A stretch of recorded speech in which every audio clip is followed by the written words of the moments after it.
And it's a tradition that's kind of fallen out of favor. It's also a tradition that people don't understand. And so you have religious liberals, but they tend not to be very, they tend not to be very public about their faith. They tend to kind of keep church at church, and everything else, at the water cooler is different. And while I don't agree with a lot of the content coming out of some of our conservative churches, they should be credited in this idea that they think that, they believe the part in the Bible where it says you should never be ashamed to proclaim, the king, and I'm a dual citizen, I'm a member of this society. I pay taxes, I vote, I have a job, I work in secular society, I'm a productive member of secular society, but I'm also a member of an eschatology, a kingdom that is eternal. I'd like to believe so anyway. And I'd like to believe, I believe in the atonement. I don't even know, reading King, if he even believed in the atonement. One of Logan and my favorite debates from last year, atonement theology. That's a digression. But the social gospel is this idea that the gospel applies to society. And I don't think King could have pulled off a lot of what he pulled off without this profound belief in the Bible. So yes, he was a religious liberal, and so he wasn't, he's not going to line up with a lot of, literalist belief. But he took the Bible and Jesus and sin incredibly seriously. One guy you should know about for sure is Howard Thurman. Howard Thurman is a Christian mystic.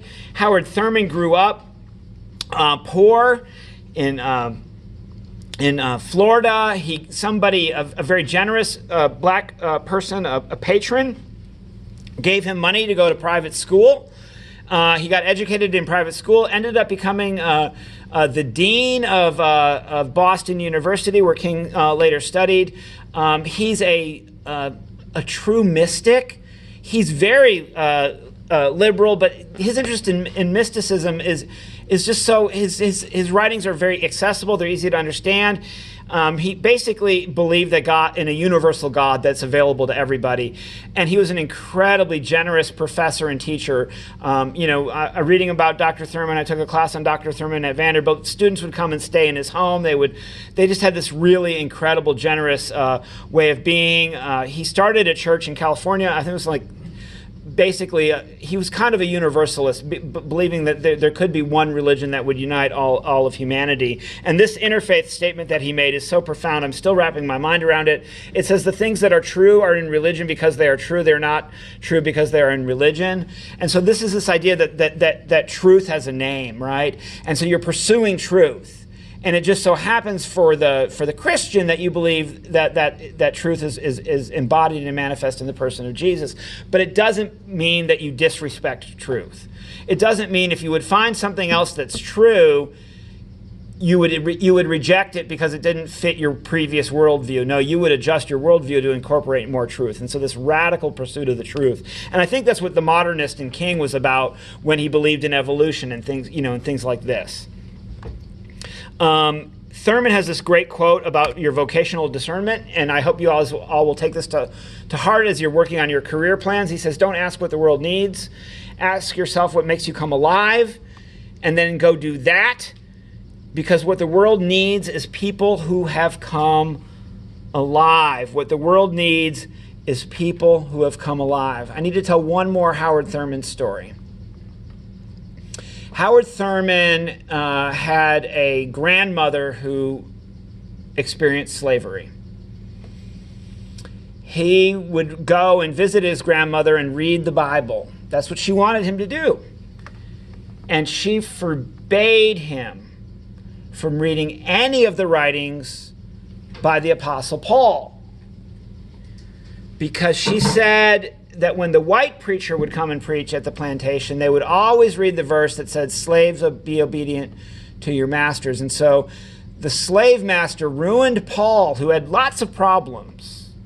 Paul was not Jesus. We're not Paulists. We're Christians, right? So there's lots of problems with the Apostle Paul, and there's problems in Paul's theology, but it is doctrine. It is Christian. He is the evangelist that made this not a Jewish... Is there anybody Jewish? I'm just curious. I am asking you to tell me if you're Jewish. Is anybody Jewish? Anybody, ethnically Jewish? Anybody converted to Judaism? I'm assuming, I'm not going to ask you to raise hands, I'm assuming some of you all are Christians.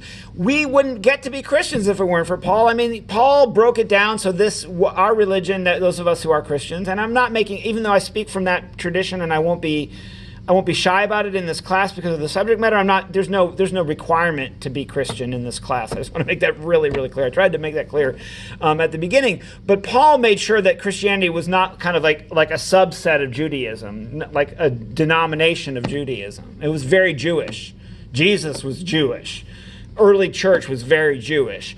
And so we can't discount Paul, but this idea that verse from Paul would have been taken out of context to humiliate and to subjugate made it so where Howard Thurman's grandmother never even wanted her beloved grandson to read Paul to her, which is just crazy.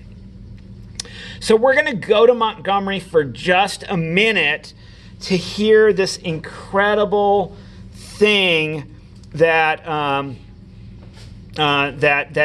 happened in Montgomery, and we're going to talk about the importance of prayer in the life of Dr. King. I'm not going to spend a lot of time on this slide. I don't want to run out of time, and I've got a few other things I want to make sure we accomplish. And I've been lecturing now for over an hour, and I'm going to be running up against time here before too long. But these are basic Christian templates for prayer, so these are just basic kinds of prayer. But there's a book on King and prayer by my Vanderbilt professor, Lewis Baldwin, now retired. Great man. So the prayers include adoration. That's prayer as worship. That's very popular in a lot of your non-denominational praise churches now. When they say they have worship, they a lot of, God, you are worthy, and God is good, a lot of adoration. Confession, maybe it's going out of fashion. I think we need more of it. This is when we own up to our own problems. We mess up, we fess up. Confession, it can be public. My church uses a corporate prayer of confession, a unison prayer of confession we say collectively each week. Some churches never have public confession. The Catholic tradition, the Roman Catholic tradition, confession is a big part of that tradition. Petition, I think most of us, when we think of prayer, we think of petition. We think a supernatural vending machine in the sky. I need some stuff. And I'm being pejorative here, but y'all get my point. I mean, if the only kind of prayer you do is petition, I think your prayer life is somewhat truncated and limited. But petition is important, but it's just not the only kind of prayer. Thanksgiving. There's a mystic from the past, Meister Eckhart said that's the most important prayer. If you only ever said one prayer, thank you is the most important prayer. I have a modern Presbyterian author by the name of Anne Lamott, and she says there's 3 essential prayers. Help, that would be petition. Thanks, there, and then wow, which would be a mixture of adoration and meditation. Christian meditation is not that well publicized, but there's a long tradition of meditation and contemplation. If you're only doing those first 4 categories of prayer, you're doing all the talking. If you don't have any time in your prayer life for listening, I think you're missing out. And contemplation and meditation are times in a person's prayer life where they listen for the still small voice of God. Beautiful prophetic Old Testament passage. God's not in the whirlwind.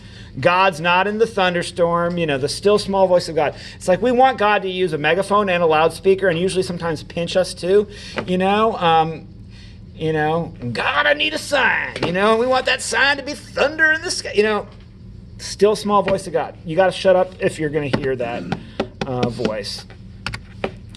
King incorporated prayer into every aspect of the movement, and I think anybody who's going to be a social justice warrior, this is, even though it was peaceful, this was combat.